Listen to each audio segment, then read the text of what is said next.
Situata e rënduar e reshjeve të shiut gjatë 24 orëve të fundit ka rrezikuar seriozisht për mbytjen e pjesës më të madhe të fshatit Sheqeras në Bashkinë Maliq. Sipas vetë banorëve, një situatë si kjo nuk është parë prej 35 vitesh në këtë fshat. Ata thanë rreziku mund të jetë i pranishëm nëse reshjet do të vijojnë edhe më tej orët vijuese.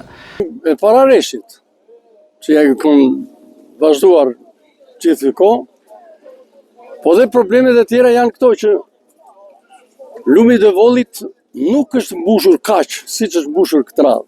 Detyrimisht ne po shikojmë në lumi këtu ku jemi, është plot këtu, s'ka bërë të vijë drejt me rrugën.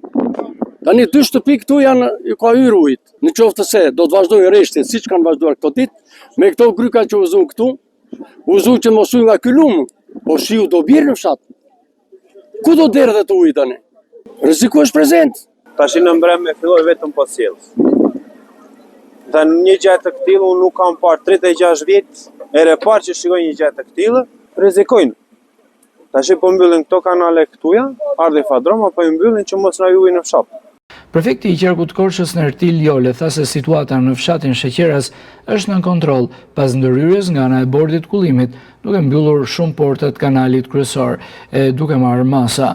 Prefekti Jole tha se në zonat rurale janë 15 ura të cilat kanë dalë jashtë përdorimit.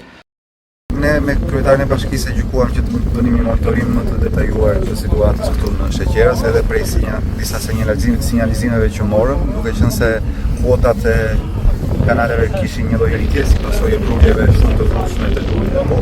Lajmi i mirë është që nga informacioni që kemi tani nga punonësit e tipit së Zëndakut, në këtë një orë të fundit ka një ulje afërsisht prej 1 metër të tërësisë të lumit, edhe në këtë kuptim është lehtësuar si situatë. Megjithatë janë duke marrë masa për të evituar, po themi, nëse do të ketë në një rast precipitive këtu në fushë Maliq, edhe të tërë jemi të ndjeshëm e para për të siguruar jetën e qytetarëve dhe banesat, po edhe për të mbrojtur në maksimumin e mundshëm dëmtimet që mund të prekin tokën. Në fushën e Maliqit janë 270 hektar tokë bujqësore të përmbytura.